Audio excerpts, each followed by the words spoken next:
বন্ধুরা, এর আগে একটি ভিডিওতে আমি আপনাদেরকে বলেছিলাম যে আমেরিকা 5th জেনারেশনের স্টেলথ ফাইটার জেট রিটায়ার করে 6th জেনারেশনের ফাইটার জেট মোতায়েন করতে চলেছে।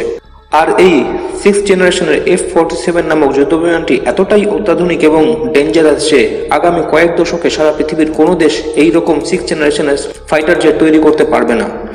তবে এই যুদ্ধবিমান আমেরিকা এখন তৈরি করা শুরু করেছে তা নয়, এই যুদ্ধবিমান 5 বছর আগেই তৈরি করা হয়ে গেছে এবং গত 5 বছরে এই 6th জেনারেশনের ফাইটার জেটটি সমস্ত টেস্টিংও কমপ্লিট হয়ে গেছে। আর এই 6th জেনারেশনের ফাইটার জেটটি তৈরি করে সারা পৃথিবীর সামনে ডিসপ্লে করার পর থেকে চীন বিরাট চাপে পড়ে গেছে। কারণ এই 6th জেনারেশনের ফাইটার জেটটি তৈরি করার আগে পর্যন্ত চীন তাদের J-35 যুদ্ধবিমানটি তৈরি করে ভাবছিল যে তারা এয়ার পাওয়ারের দিক থেকে আমেরিকাকে ছাপিয়ে গেছে।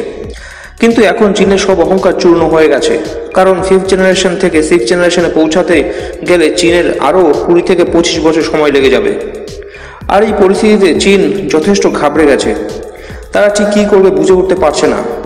আর এরই মধ্যে আমেরিকা আরও একটি বিরাট বড় ধামাকাদার খবর প্রকাশ করে দিল।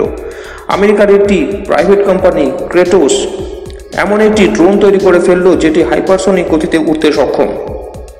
আর সবচেয়ে বড় কথা হলো এই ড্রোনটির দাম অনেক কম হবে। আর এটি আমেরিকার ওই প্রাইভেট কোম্পানি ক্রেটোস নিজেই ঘোষণা করেছে।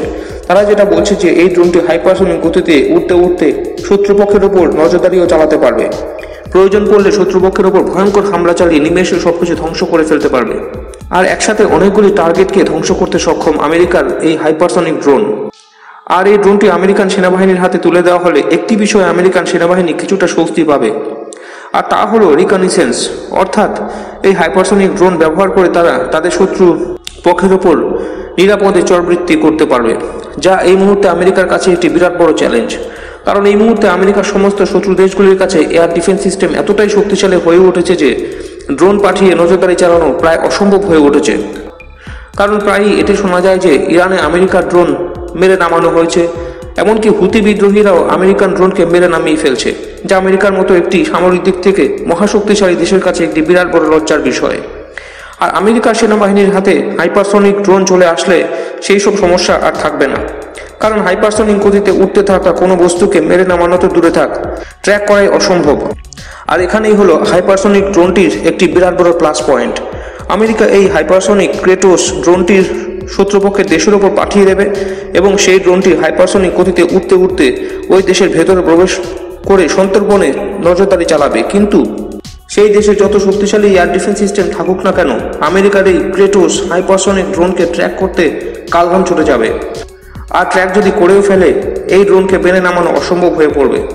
কারণ এয়ার ডিফেন্স সিস্টেম যত শক্তিশালী হোক না কেন, হাইপারসনিক ড্রোনকে মেরে নামানো অসম্ভব।